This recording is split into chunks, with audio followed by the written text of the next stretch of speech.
Many people think that the surgery is the hardest part of the hospital stay. It's not. It's the first 24 hours when you're home and you look around and realize your space isn't set up to support your recovering body. Today, we're going to talk about ways that you can prepare your home to have a more comfortable recovery. Welcome to From the Hip. I'm Tiffany Anderson. I am the health educator who became the patient. After multiple surgeries and years of recovery, I have learned that there is life after joint replacement. Each week, we'll answer one question that I wish someone had answered for me. In last week's episode, I spoke about advocacy in the hospital as the patient, to find your voice, to speak up, feel seen, be heard, and respected. Let's turn our attention today to our homes. As you are preparing for surgery, and perhaps you are the caregiver watching this video, think about modifying the space and looking around the environment to know how you are living in that space. How is the patient living in that space? Because any of the changes that you make in the home might become permanent. Before you begin thinking about modifying your home, creating that safe space that you will return to after surgery, think about the procedure that you are stepping into.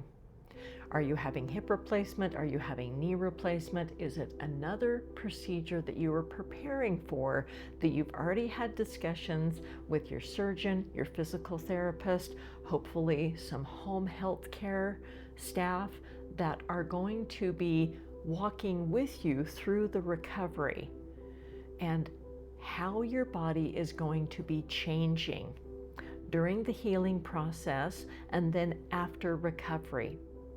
If you're becoming bionic, I have artificial hips. My body moves differently when we are healing. When our body has had a surgery, especially something as invasive and life-changing as joint replacement, then there are safety measures that we want to put into place, because more and more procedures now are becoming outpatient, or maybe only 1 or 2 nights in the hospital in order for you to return at home and have a comfortable stay. Comfortable. That's the key, is ensuring that the space that you are returning to after you leave the hospital, is it truly going to be a comfortable space in order to accommodate how you're going to feel after the surgery. When you are swollen, when you're in pain, and when you're going to be maybe a little wobbly and using crutches or a walker, a cane, think about any of those areas in your home. Fall hazards, of course, we all want to prevent falls. Also, things like clutter, narrow hallways. Maybe there's an area that isn't as well lit, because you don't want to experience an injury and then have to go back to the hospital. And if you live with other people, then everyone should be part of the discussion about these changes, because if you're making significant changes to the household that become permanent, it's going to impact everyone. Now, besides the common areas, the favorite places of your home where you're going to make some adjustments in order that it's going to work well with your recovering body, then also think about basic needs. The bathroom. This is a room in the home that often requires more extensive modification. Your medical team may have already spoken to you about assistive devices that are suggested for you to use after your procedure. And some of those may or may not fit in the bathroom that you have right now. I'm talking about things like a raised toilet seat, a bath chair, grab bars, other safety measures that may or may not fit your home, especially if it's the only bathroom in the home and you're sharing it with others. Hygiene and taking care of our bathroom needs can be more time-consuming, complex, and it's more uncomfortable after surgery. This is something to pay special attention to.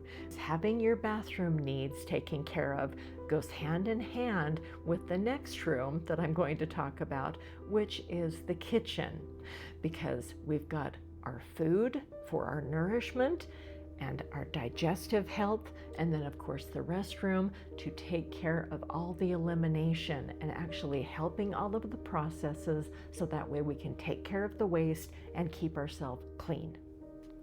Now, the kitchen is often considered the heart of the home, and it may or may not be your favorite room in the home.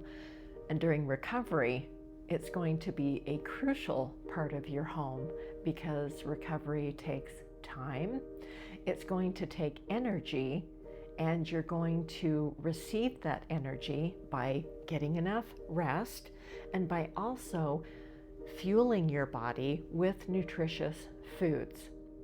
With your kitchen, then organization and scanning the entire environment, thinking about you, the procedure, how you're going to be moving through the space. Are you preparing your meals? Do you not prepare your meals? And even if you're not doing your own cooking, maybe you're going to be in there to get a snack, a drink. Are there things comfortably at hand, especially if you have limited mobility? I'm talking about reaching, bending, all sorts of movement that can be painful, and some of them may be contraindicated. When I had joint replacement, I have posterior placement on both sides, and that means moving past 90 degrees, no. It puts me at a high risk for dislocation. That's what I mean by thinking about your environment, not only for recovery, but also for the long term. Because based on your procedure and how you're going to be moving through the space and ideally avoiding an injury, avoiding future surgeries, and taking really good care of yourself, then putting all of those safety measures in place, yes, it's for comfort and it's also for independence and for mobility. As you are thinking about your kitchen and how you can best organize the space, knowing whether you are going to be cooking your own meals, whether you have someone else preparing the meals, how can it be better organized and set up to work for everyone?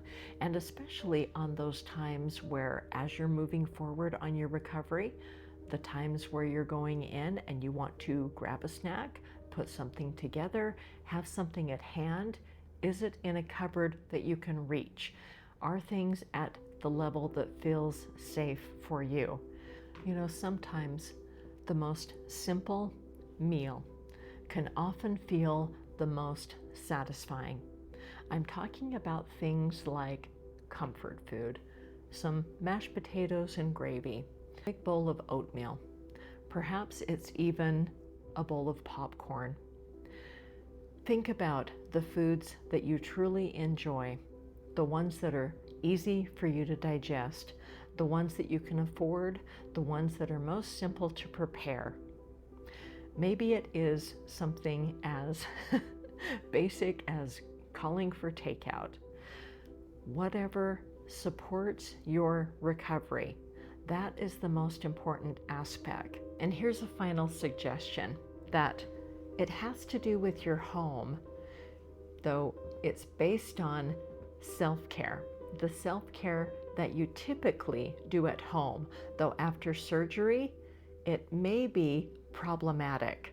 And I'm talking about the basics of taking care of your toenails and taking care of your hair.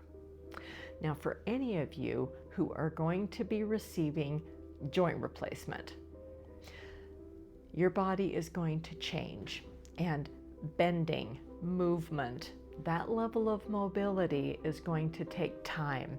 When your bones are healing, when the tissue's healing, you've got limitations. Treat yourself to a pedicure. And if you don't have a high maintenance hairstyle, then at least have your hair care needs taken care of in advance, whether that's shaving, a shampoo, and then afterwards, think about how you're going to take care of those needs as you're healing. These are small details that are often missed after my hip replacement surgeries. My plan was to be able to return to work in 2 weeks, though bathing and being able to comfortably wash my hair didn't come about for some time. And in order for me to feel safer, since I was using a bath chair and not comfortable standing, I booked weekly appointments just to have someone else wash and blow dry my hair, and then I could make do. If I missed an appointment, there's always dry shampoo. The same thing with toenails.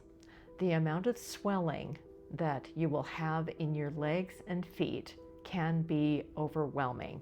And I had already spoken to the nail artist who was going to help me take care of my feet.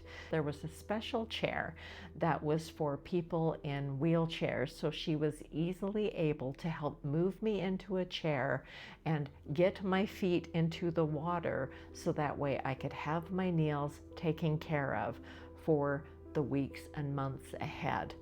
I invested in that also because it was just one other way that I could help to manage stress and to feel a little bit pampered when I was going through a really painful recovery.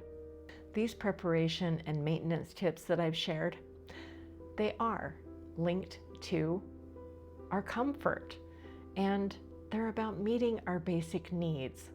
Plus, it's all about supporting ourselves while we're recovering after a surgery. I hope that these basic tips were reminders for you and a way to understand that organization in your home, just spending some extra time and focus on your home, your space, your routines, and your family, and how modifying the area to best suit your needs is going to strengthen the foundation and to help you on the road ahead. Step by step throughout this series, I'm wanting to help you understand things like your medical team, preparing for surgery, and how to improve and accelerate your recovery time. What question should we answer in the next episode of From the Hip? Leave it below. If you're preparing for surgery, recovering, or know someone who is, subscribe and join us next week. Thanks so much for watching.